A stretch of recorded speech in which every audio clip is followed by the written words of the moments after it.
2005년 2월 1일 새벽 2시 남양주 아파트 거실.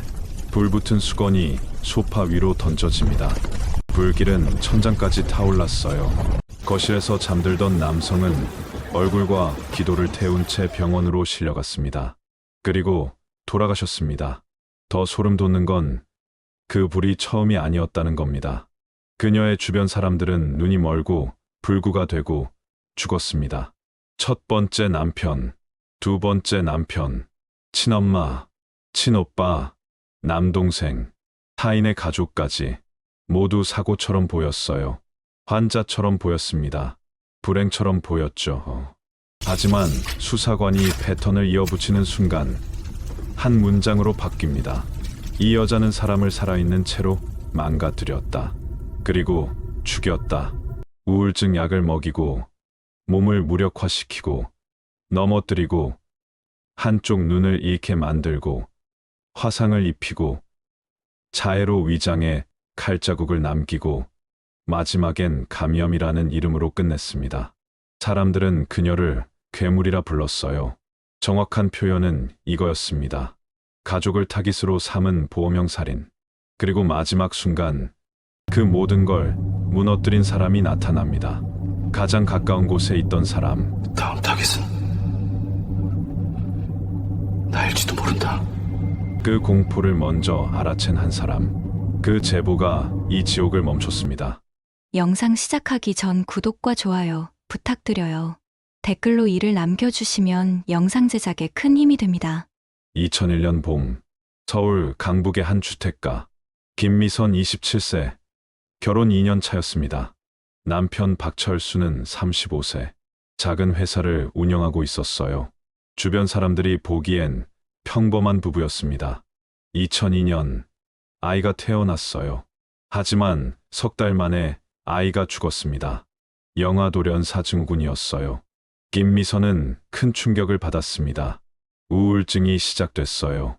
병원에서 항우울제를 처방받았습니다. 남편 박철수도 아내를 걱정했어요. 김미선은 점점 회복되는 것처럼 보였습니다.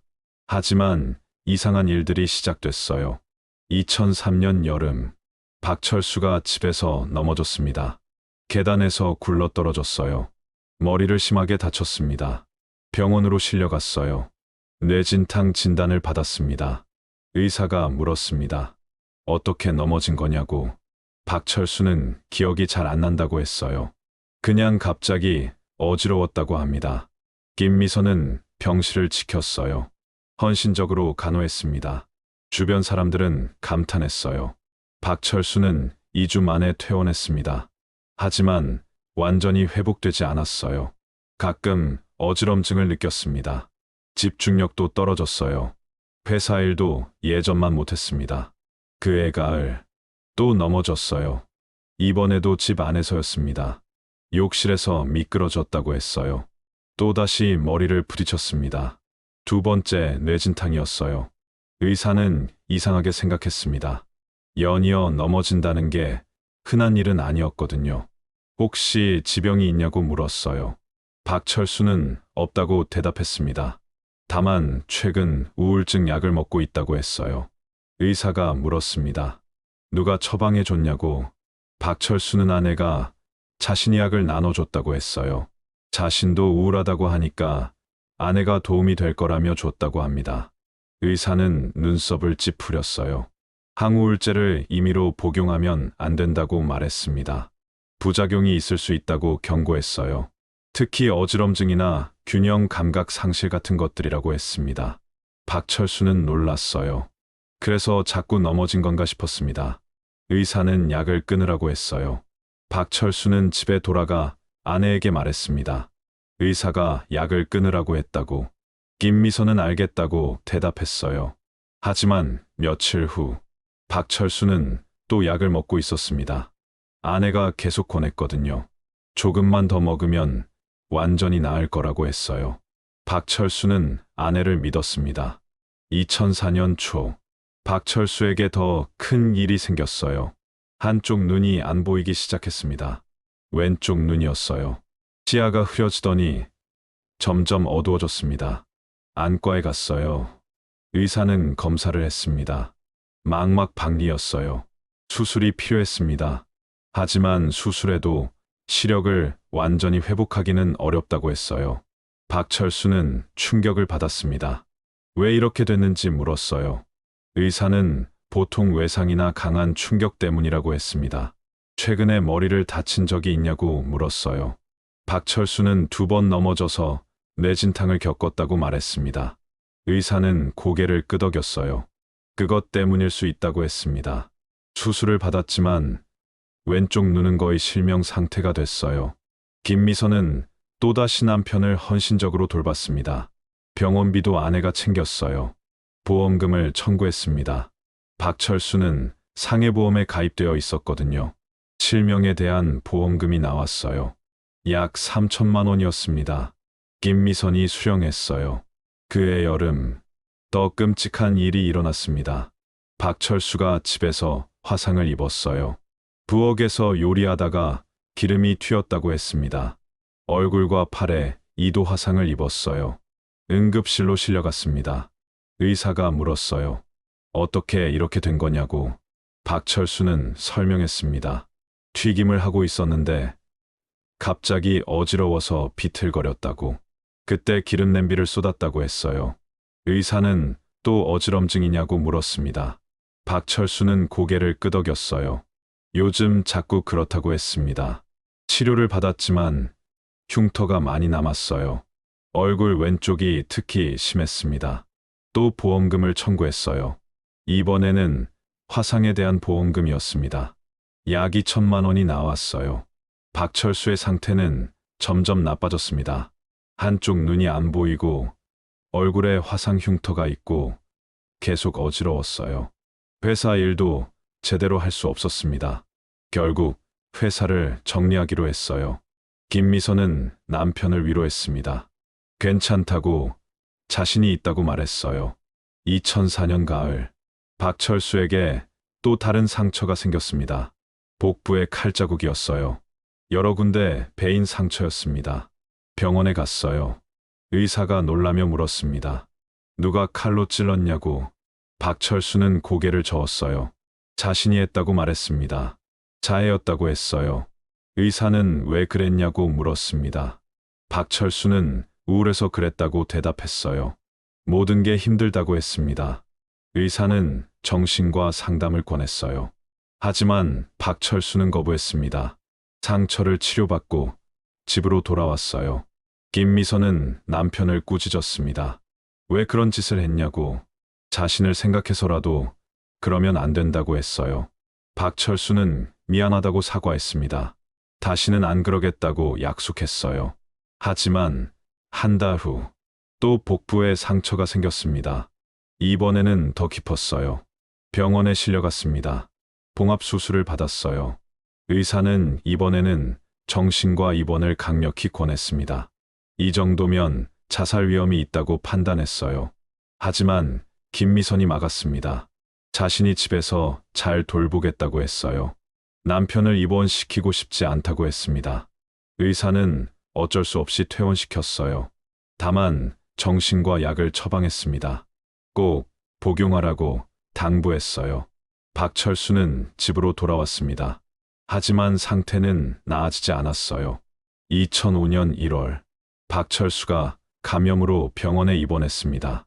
복부 상처 부위가 감염됐어요. 열이 높았고 상태가 좋지 않았습니다. 항생제 치료를 받았어요. 하지만 감염이 쉽게 잡히지 않았습니다. 의사는 이상하게 생각했어요.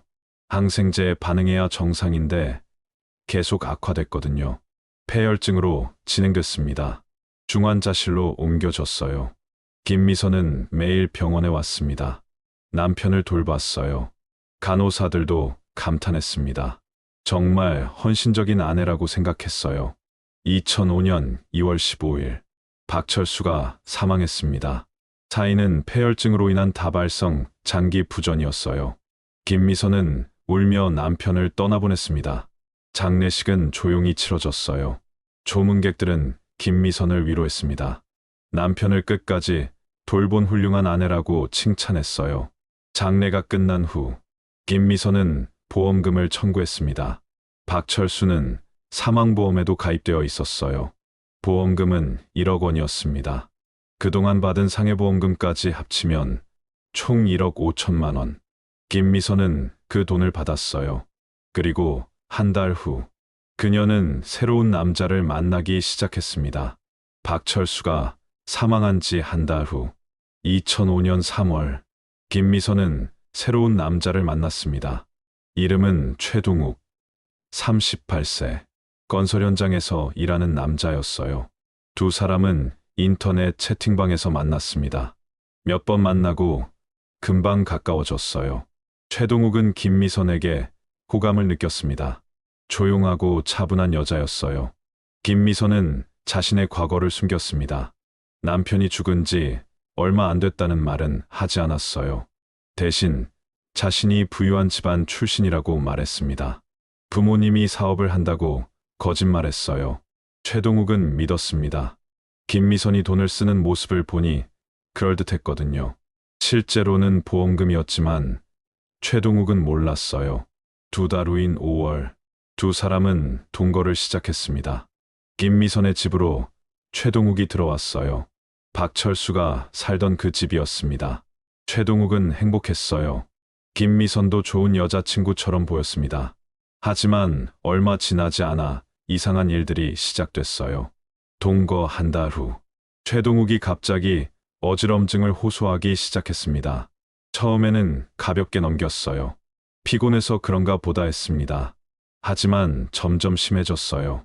자주 비틀거렸습니다. 김미선은 걱정하는 척했어요. 병원에 가보라고 권했습니다. 최동욱은 병원에 갔어요. 의사는 검사를 했습니다. 특별한 이상은 없었어요.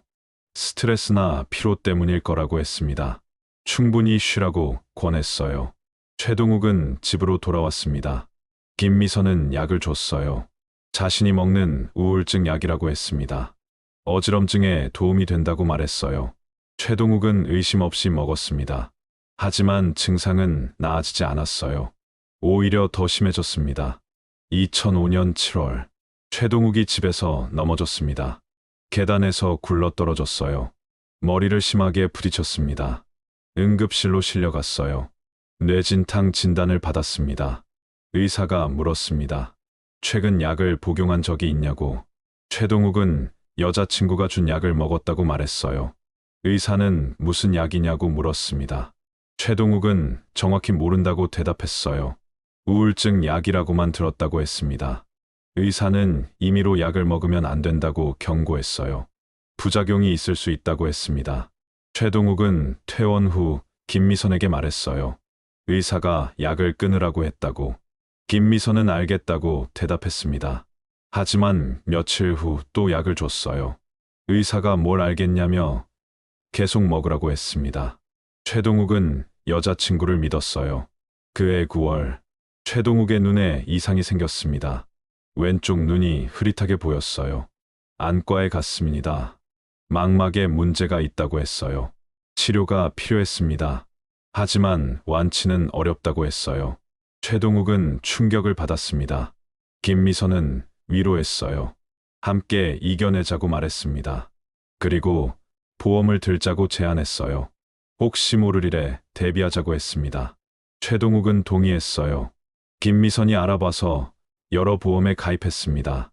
상해보험, 질병보험, 사망보험. 보험료는 김미선이 냈어요. 자신에게 여유가 있다고 말했습니다. 그해 11월, 최동욱이 화상을 입었습니다. 부엌에서 뜨거운 물을 쏟았다고 했어요. 왼쪽 팔과 가슴에 화상을 입었습니다. 병원에 갔어요. 2도 화상이었습니다. 치료를 받았지만 흉터가 남았어요. 김미선은 보험금을 청구했습니다. 화상 치료비와 위자료 명목으로 약 1,500만 원이 나왔어요. 2006년 초, 최동욱의 몸 상태는 계속 나빠졌습니다. 왼쪽 눈은 거의 실명 상태가 됐어요. 어지럼증도 계속됐습니다. 그리고 이상한 일이 또 생겼어요. 복부에 칼자국이 생겼습니다. 최동욱은 자해했다고 말했어요. 우울해서 그랬다고 했습니다. 김미선은 놀란 척했습니다. 왜 그런 짓을 했냐고 울며 물었어요. 최동욱은 미안하다고 사과했습니다. 병원에 갔어요. 상처를 치료받았습니다. 의사는 정신과 상담을 권했어요. 하지만 김미선이 자신이 돌보겠다고 했습니다. 한 달 후 또 칼자국이 생겼습니다. 이번에는 더 깊었어요. 병원에 실려갔습니다. 봉합수술을 받았어요. 의사는 심각하게 생각했습니다. 입원 치료를 권했어요. 하지만 김미선이 거부했습니다. 집에서 돌보겠다고 고집했어요. 최동욱은 집으로 돌아왔습니다. 하지만 상처는 잘 낫지 않았어요. 감염이 시작됐습니다. 항생제를 먹었지만 효과가 없었어요. 열이 계속 올랐습니다. 결국 다시 병원에 입원했어요. 2006년 3월, 최동욱의 상태가 급격히 악화됐습니다. 폐혈증이 진행됐어요. 중환자실로 옮겨졌습니다. 의사들은 최선을 다했어요. 하지만 감염을 막을 수 없었습니다. 최동욱은 의식이 흐려졌어요.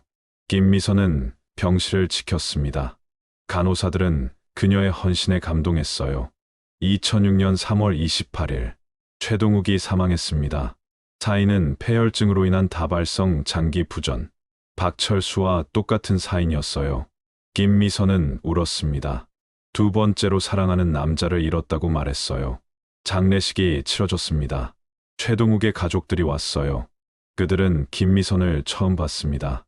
아들이 동거하는 여자가 있다는 건 알았지만 만난 적은 없었거든요. 김미선은 슬픔에 잠긴 여자처럼 행동했어요. 가족들은 그녀를 위로했습니다. 장례가 끝난 후 김미선은 보험금을 청구했습니다. 최동욱의 사망보험금은 8천만 원이었어요. 그동안 받은 상해보험금까지 합치면 약 1억 원. 김미선은 그 돈을 받았습니다. 최동욱의 가족들은 몰랐어요. 보험금 수령인이 김미선으로 되어 있다는 것을. 보험에 가입할 때 김미선이 그렇게 설정해뒀던 것입니다. 돈을 받은 김미선. 그녀는 슬퍼하는 기색이 금방 사라졌어요. 새 차를 샀습니다. 옷도 새로 샀어요. 여행도 다녀왔습니다. 마치 아무 일도 없었던 것처럼. 두 남자가 똑같은 패턴으로 죽었습니다. 어지럼증, 넘어짐, 실명, 화상, 자해, 감염, 폐혈증, 사망. 순서도 같았어요.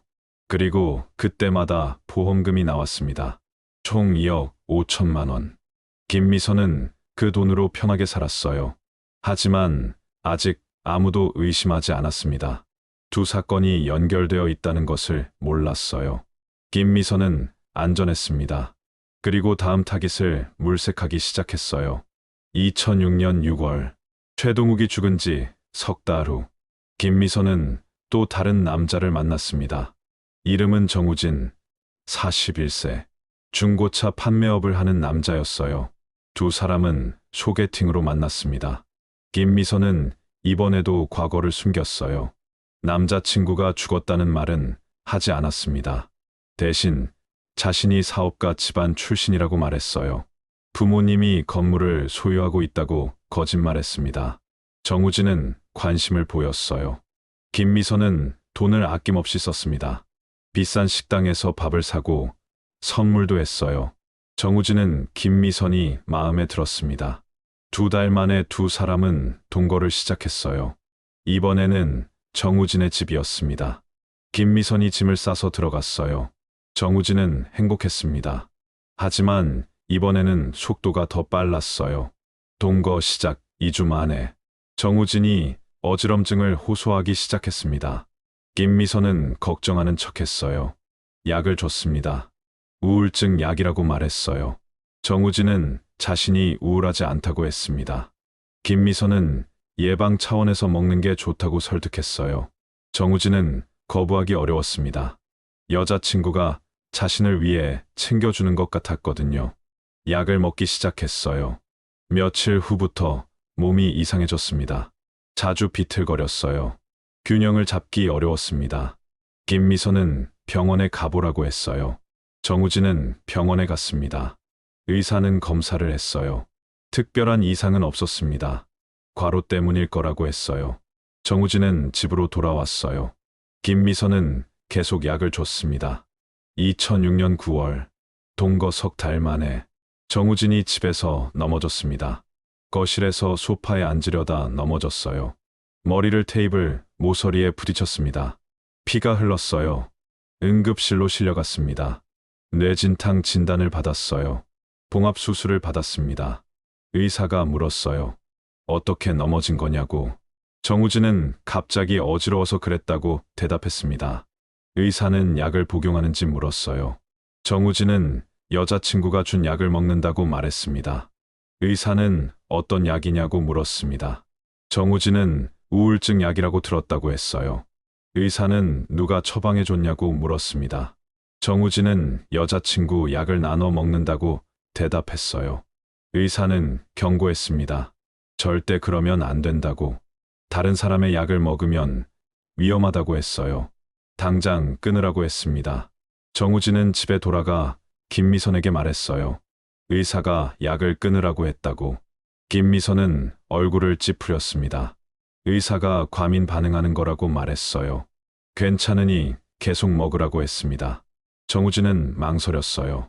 하지만 김미선이 계속 설득했습니다. 결국 계속 먹기로 했어요.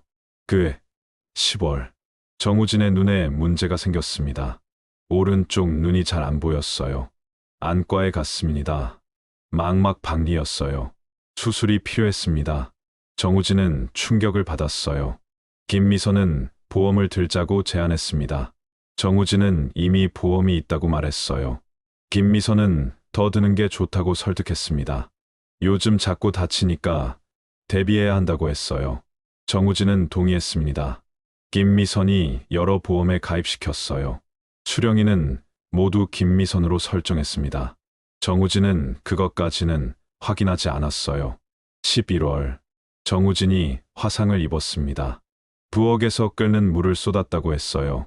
왼쪽 팔과 어깨에 화상을 입었습니다. 병원에 갔어요. 이도 화상이었습니다. 치료를 받았어요. 김미선은 보험금을 청구했습니다. 약 2천만 원이 나왔어요. 12월, 정우진의 몸에 칼자국이 생겼습니다. 복부를 여러 군데 베었어요. 정우진은 자해했다고 말했습니다. 우울해서 그랬다고 했어요. 김미선은 울며 말했습니다. 왜 그런 짓을 했냐고, 자신 때문이냐고 물었어요. 정우진은 아니라고 했습니다. 그냥 모든 게 힘들다고 말했어요. 병원에 갔습니다. 봉합수술을 받았어요. 의사는 정신과 치료를 권했습니다. 김미선은 자신이 돌보겠다고 했어요. 2007년 1월, 칼자국이 또 생겼습니다. 이번에는 더 깊었어요. 병원에 실려갔습니다. 수술을 받았어요. 상처 부위가 감염됐습니다. 항생제를 투여했어요. 하지만 감염이 잡히지 않았습니다. 열이 계속 올랐어요. 정우진은 입원했습니다. 김미선은 매일 병실에 왔어요. 간호사들은 그녀를 칭찬했습니다. 헌신적인 여자친구라고 생각했어요. 하지만 정우진의 상태는 나아지지 않았습니다. 폐혈증이 진행됐어요. 중환자실로 옮겨졌습니다. 2007년 2월 10일, 정우진이 사망했습니다. 사인은 폐혈증으로 인한 다발성 장기 부전. 세 번째 남자가 똑같은 방식으로 죽었어요. 김미선은 울었습니다. 정우진의 가족들이 장례식에 왔어요. 그들은 김미선을 불쌍하게 생각했습니다. 사랑하는 사람을 잃었다고 위로했어요. 장례가 끝난 후 김미선은 보험금을 청구했습니다. 정우진의 사망보험금은 1억 원이었어요. 상해보험금까지 합치면 1억 2천만 원. 김미선은 그 돈을 받았습니다. 이제 총 3억 7천만 원. 세 남자를 죽이고 받은 돈이었어요. 하지만 여전히 아무도 의심하지 않았습니다. 세 사건이 같은 사람과 관련되어 있다는 것을 몰랐어요. 보험 회사들도 각각 다른 회사였습니다. 정보가 공유되지 않았어요. 김미선은 안전했습니다. 그리고 이번에는 더 대담해졌어요. 다음 타깃은 남자가 아니었습니다. 가족이었어요. 김미선은 친정으로 돌아갔습니다. 어머니와 오빠, 남동생이 있었어요. 그녀는 그들에게도 손을 뻗기 시작했습니다. 2007년 3월, 김미선은 친정으로 돌아왔습니다. 어머니 박순자, 65세, 오빠 김태윤, 40세, 남동생 김민호, 30세, 네 식구가 함께 살게 됐어요. 김미선은 말했습니다. 남자친구가 죽어서 힘들다고, 집에서 쉬고 싶다고 했어요. 가족들은 받아줬습니다. 김미선은 돈이 있었어요. 생활비를 보탰습니다. 가족들은 고마워했어요. 하지만 얼마 지나지 않아 이상한 일들이 시작됐습니다. 어머니가 어지럼증을 호소하기 시작했어요. 김미선은 약을 줬습니다. 건강에 좋다고 말했어요. 어머니는 믿고 먹었습니다. 며칠 후 어머니가 넘어졌어요. 계단에서 굴러 떨어졌습니다. 머리를 다쳤어요. 병원에 갔습니다. 뇌진탕이었어요. 김미선은 병원에 데려갔습니다. 헌신적인 딸처럼 보였어요. 한 달 후, 어머니의 눈에 문제가 생겼습니다. 오른쪽 눈이 잘 안 보였어요. 안과에 갔습니다. 망막박리였어요. 수술을 받았지만 시력을 잃었습니다. 김미선은 어머니를 위해 보험에 가입시켰어요. 실명 보험금이 나왔습니다. 약 2천만 원. 김미선이 수령했어요. 어머니는 몰랐습니다. 수령인이 딸로 되어 있다는 것을. 2007년 6월, 이번에는 오빠 김태윤에게 일이 생겼습니다. 오빠도 어지럼증을 호소하기 시작했어요. 김미선은 약을 줬습니다. 피로 회복에 좋다고 말했어요. 오빠는 의심 없이 먹었습니다. 일주일 후, 오빠가 집에서 넘어졌습니다. 욕실에서 미끄러졌다고 했어요. 머리를 심하게 다쳤습니다. 응급실로 실려갔어요. 뇌진탕이었습니다. 김미선은 오빠를 간호했어요. 가족들은 동생이 대견하다고 생각했습니다. 한 달 후, 오빠의 왼쪽 눈에 문제가 생겼어요. 안과에 갔습니다. 망막박리였습니다. 수술을 받았지만 실명했어요. 김미선은 또 보험금을 청구했습니다. 약 2천만 원이 나왔어요. 그해 9월, 더 끔찍한 일이 벌어졌습니다. 오빠의 오른쪽 눈마저 문제가 생겼어요. 이번에도 망막박리였습니다. 수술을 받았지만 실패했어요. 오빠는 양쪽 눈을 모두 잃었습니다. 완전히 실명한 것이었어요. 김미선은 보험금을 또 청구했습니다. 이번에는 4천만 원이 나왔어요. 오빠는 절망에 빠졌습니다. 앞을 볼 수 없게 됐어요. 일도 할 수 없었습니다. 집에서 지낼 수밖에 없었어요. 김미선은 오빠를 돌봤습니다. 밥을 챙겨주고 약을 챙겨줬어요. 가족들은 김미선을 칭찬했습니다. 효녀라고 생각했어요. 하지만 남동생 김민호는 이상하게 생각하기 시작했습니다. 어머니도 눈이 멀고 오빠도 눈이 멀었어요. 둘 다 누나가 돌보고 있었습니다. 우연치고는 너무 많은 일이었어요. 김민호는 누나를 의심하기 시작했습니다. 하지만 확신할 수 없었어요. 증거도 없었습니다. 2007년 12월, 김민호에게도 일이 생겼습니다. 어느 날 새벽, 김민호의 방에서 불이 났어요. 이불에서 불이 붙었습니다. 김민호는 잠에서 깼어요. 연기 냄새에 깼습니다. 방이 불길에 휩싸여 있었어요. 비명을 지르며 밖으로 나왔습니다. 가족들이 깼어요. 119에 신고했습니다. 소방차가 왔어요. 불을 껐습니다. 다행히 김민호는 큰 부상 없이 빠져나왔어요. 하지만 방은 거의 타버렸습니다. 경찰이 조사했어요. 화재 원인을 찾았습니다. 담배꽁초로 추정됐어요. 김민호는 담배를 피우지 않았습니다. 하지만 경찰은 실수로 불이 난 것으로 결론 내렸어요. 김민호는 의심했습니다. 자신의 방에 담배꽁초가 있을 리 없었어요. 누군가 일부러 불을 낸 것 같았습니다. 그리고 누나 김미선이 떠올랐어요. 김민호는 두려워지기 시작했습니다. 혹시 누나가 자신을 죽이려는 걸까? 하지만 가족들에게 말할 수 없었어요. 증거가 없었습니다. 그냥 의심일 뿐이었어요. 2008년 1월, 김민호는 집을 나가기로 결심했습니다. 더 이상 누나와 함께 있고 싶지 않았어요. 친구 집으로 갔습니다. 가족들에게는 일 때문에 나간다고 말했어요. 김미선은 아쉬워하는 척했습니다. 하지만 내심 아쉬워했을지도 몰라요. 타깃이 하나 사라진 것이었으니까. 김민호가 나간 후 김미선은 어머니와 오빠만 돌봤습니다. 두 사람 모두 실명 상태였어요. 김미선 없이는 생활할 수 없었습니다. 김미선은 완전한 통제권을 갖게 됐어요. 그해 3월, 오빠 김태윤의 몸에 이상한 상처가 생겼습니다. 복부에 칼자국이 있었어요. 김미선은 놀란 척했습니다. 오빠에게 물었어요. 누가 그랬냐고. 오빠는 대답하지 못했습니다. 앞이 안 보이니까 뭔지 모르겠다고 했어요. 김미선은 병원에 데려갔습니다. 의사는 칼에 베인 상처라고 했어요. 누가 그랬냐고 물었습니다. 오빠는 모른다고 대답했어요. 의사는 이상하게 생각했지만 더 묻지 않았습니다. 봉합 수술을 했어요. 집으로 돌아왔습니다. 한 달 후 또 칼자국이 생겼습니다. 이번에는 더 깊었어요. 병원에 갔습니다. 의사는 이번에는 경찰에 신고해야 한다고 말했어요. 누군가 계속 공격하는 것 같다고 했습니다. 김미선은 경찰 신고를 막았습니다. 집안 문제라고 말했어요. 오빠가 실수로 다친 거라고 했습니다. 의사는 어쩔 수 없이 치료만 했어요. 오빠는 상처가 잘 낫지 않았습니다. 감염이 시작됐어요. 항생제를 먹었지만 효과가 없었습니다. 열이 올랐어요. 김미선은 집에서 돌봤습니다.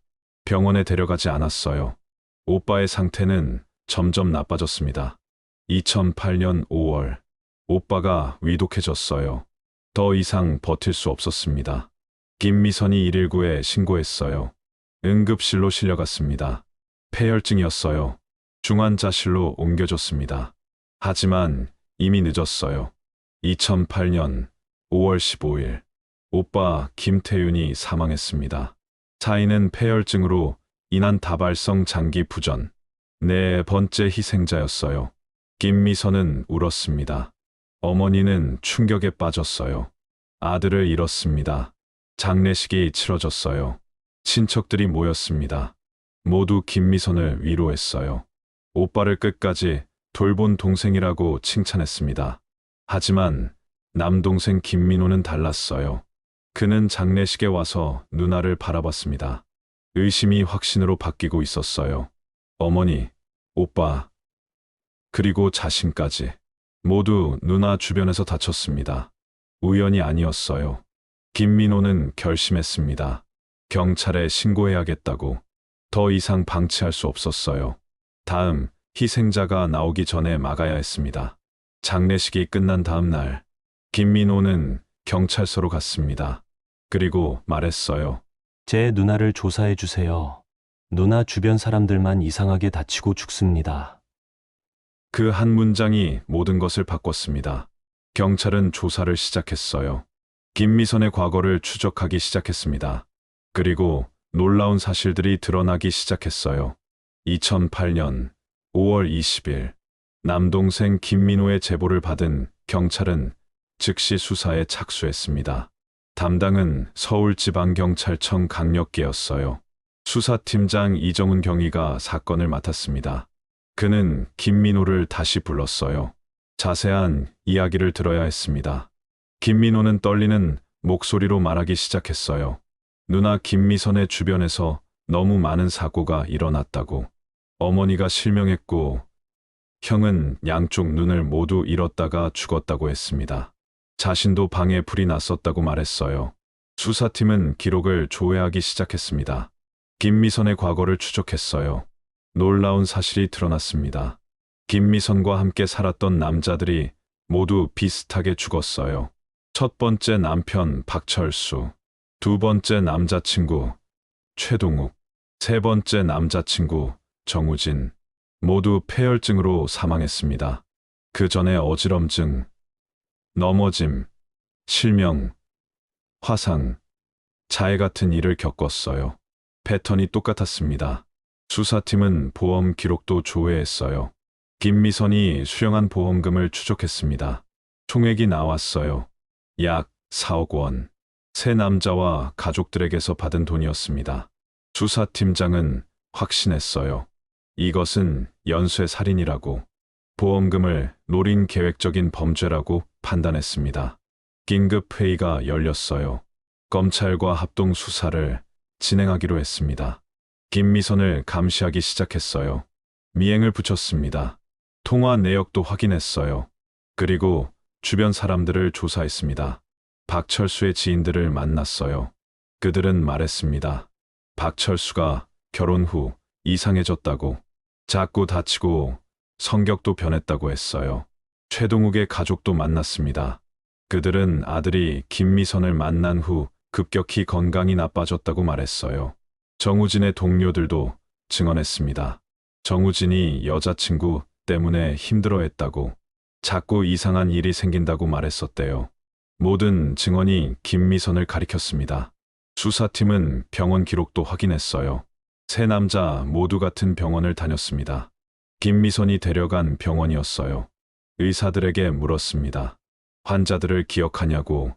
한 의사가 말했어요. 이상하게 생각했었다고. 환자들이 자꾸 비슷한 증상으로 왔다고 합니다. 어지럼증, 넘어짐, 자해, 패턴이 똑같았다고 해요. 하지만 그때는 우연이라고 생각했다고 합니다. 이제 돌이켜보니 이상했다고 말했어요. 수사팀은 김미선의 집을 압수수색하기로 했습니다. 영장을 발부받았어요. 2008년 6월 3일, 수사팀이 김미선의 집에 들어갔습니다. 김미선은 당황했어요. 무슨 일이냐고 물었습니다. 수사팀장이 대답했어요. 살인 혐의로 조사 중이라고. 김미선은 부인했습니다. 자신은 아무것도 안 했다고 말했어요. 수사팀은 집 안을 수색했습니다. 침실, 거실, 부엌, 화장실을 모두 뒤졌어요. 그리고 발견했습니다. 약병이 여러 개 있었어요. 항우울제였습니다. 처방전을 확인했어요. 김미선 명의로 된 처방이었습니다. 하지만 양이 너무 많았어요. 한 사람이 먹기에는 과도한 양이었습니다. 수사팀은 약을 압수했어요. 국립과학수사연구원으로 보냈습니다. 성분 분석을 의뢰했어요. 며칠 후 결과가 나왔습니다. 항우울제가 맞았어요. 하지만 다른 물질도 섞여 있었습니다. 수면제 성분이었어요. 고용량이었습니다. 이것을 먹으면 심한 졸음과 어지럼증이 올 수 있었어요. 균형 감각도 상실될 수 있었습니다. 수사팀은 김미선을 긴급 체포했습니다. 2008년 6월 10일, 김미선이 경찰서로 연행됐어요. 조사가 시작됐습니다. 수사팀장이 물었어요. 왜 사람들에게 약을 먹였냐고. 김미선은 부인했습니다. 약을 먹인 적 없다고 말했어요. 수사팀장이 증거를 제시했습니다. 약병, 성분 분석 결과, 증인 진술, 모든 것을 보여줬어요. 김미선은 말을 바꿨습니다. 약은 줬지만 해칠 생각은 없었다고. 그냥 건강에 좋다고 생각해서 준 거라고 했어요. 수사팀장이 되물었습니다. 그럼 왜 수면제를 섞었냐고. 김미선은 대답하지 못했습니다. 수사팀장이 계속 압박했어요. 세 남자가 모두 똑같은 패턴으로 죽었다고, 우연이라고 생각하냐고 물었습니다. 김미선은 침묵했어요. 수사팀은 보험금 기록도 제시했습니다.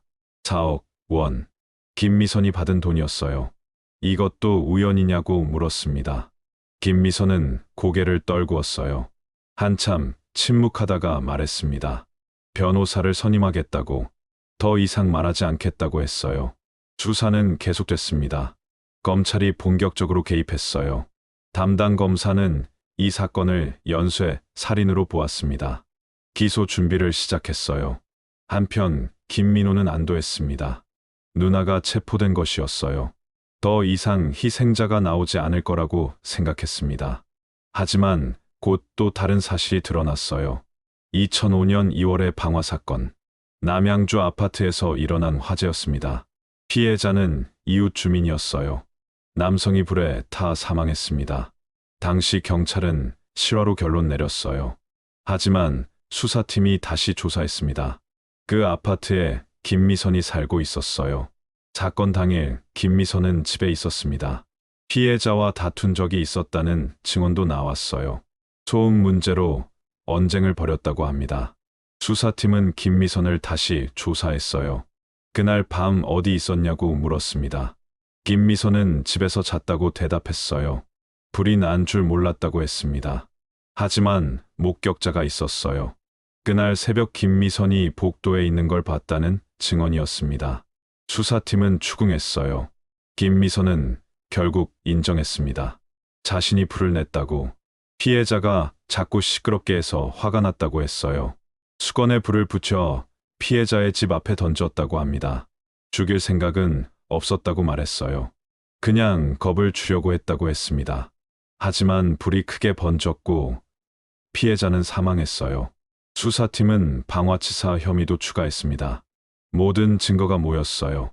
김미선의 범죄 목록이 정리됐습니다.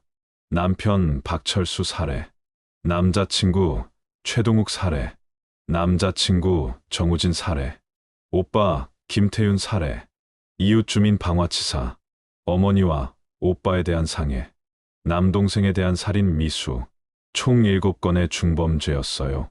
검찰은 기소장을 작성했습니다. 혐의는 살인, 방화치사, 상해, 사기. 김미선은 구속 기소됐어요. 2008년 8월 재판이 시작됐습니다. 세상이 이 사건에 주목했어요. 언론은 김미선을 괴물이라고 불렀습니다. 가족까지 해친 여자라고 보도했어요. 첫 공판이 열렸습니다. 김미선이 법정에 들어섰어요. 수갑을 차고 있었습니다. 표정은 무표정했어요. 검사가 공소 사실을 낭독했습니다. 김미선의 범죄를 하나하나 설명했어요. 방청석은 숨을 죽였습니다. 변호인이 의견을 냈어요. 피고인은 정신질환이 있다고 주장했습니다. 우울증과 약물 중독으로 정상적인 판단이 불가능했다고 했어요. 심신미약을 주장했습니다. 검사는 반박했어요. 피고인은 치밀하게 계획했다고, 보험에 가입시키고 약을 먹이고 증거를 인멸했다고 말했습니다. 이것은 정상적인 판단 능력이 있었다는 증거라고 주장했어요. 재판은 몇 달 동안 계속됐습니다. 많은 증인이 나왔어요. 피해자 가족들, 의사들, 지인들이 증언했습니다. 모두 김미선의 범죄를 증언했어요. 김민호도 증인으로 나왔습니다. 그는 법정에서 말했어요. 누나가 자신을 죽이려 했다고. 방에 불을 낸 것도 누나라고 확신한다고 증언했습니다. 김미선은 고개를 숙이고 있었어요. 아무 말도 하지 않았습니다. 재판은 마무리 단계에 접어들었어요. 최종 변론이 남았습니다. 2009년 2월 최종 변론이 시작됐습니다. 검사가 먼저 일어섰어요. 피고인 김미선은 4명을 살해하고 1명을 방화로 죽였습니다. 가족까지 공격했어요. 어머니를 실명시켰고 오빠를 죽였습니다. 남동생도 죽이려 했어요. 모든 범행은 보험금을 노린 것이었습니다. 치밀하게 계획했고 반복적으로 실행했어요. 약물을 이용해 피해자를 무력화시켰습니다. 넘어뜨리고 실명시키고 화상을 입히고 자해로 위장했어요. 마지막엔 감염으로 죽게 만들었습니다. 이 모든 과정에서 피고인은 정상적인 판단 능력을 갖고 있었습니다. 보험에 가입시키고 수령인을 자신으로 설정하고 증거를 인멸했어요. 이것은 심신미약 상태가 아닙니다. 계획적이고 잔인한 연쇄살인입니다. 검사는 사형을 구형합니다. 방청석이 술렁였어요. 변호인이 일어섰습니다. 피고인은 우울증 환자입니다. 아이를 잃은 후 정신적으로 무너졌어요.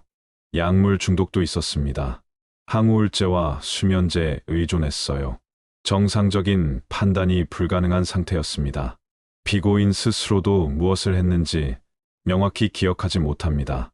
심신미약 상태에서 저지른 범죄입니다. 또한 피고인은 어린 시절 학대를 받았습니다. 아버지에게 폭력을 당했어요. 이것이 성격 형성에 영향을 미쳤습니다. 피고인은 피해자이기도 합니다. 치료가 필요한 환자입니다. 감형을 요청합니다. 재판장이 김미선에게 최후 진술 기회를 줬어요. 김미선이 천천히 일어섰습니다.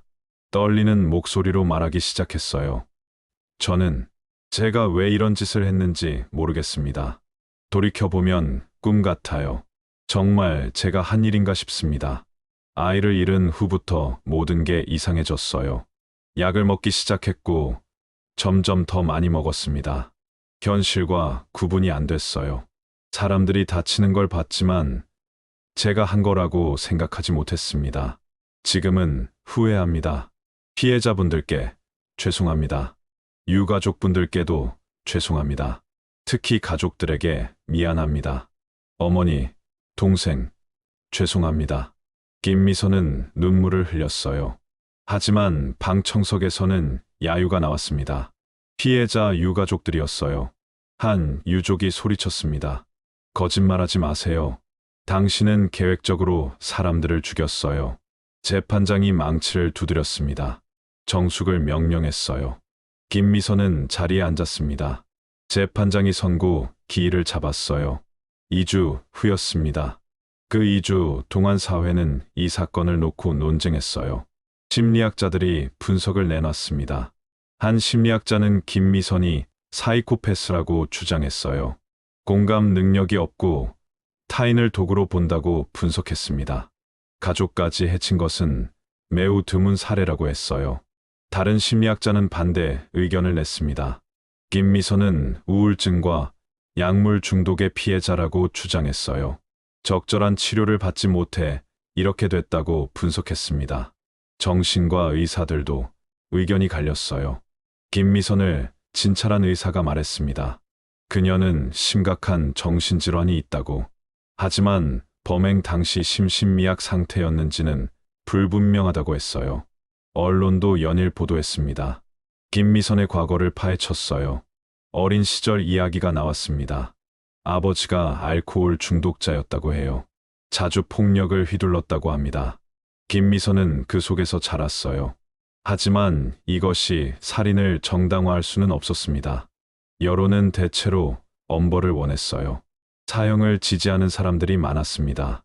2009년 2월 25일 선고 공판이 열렸습니다.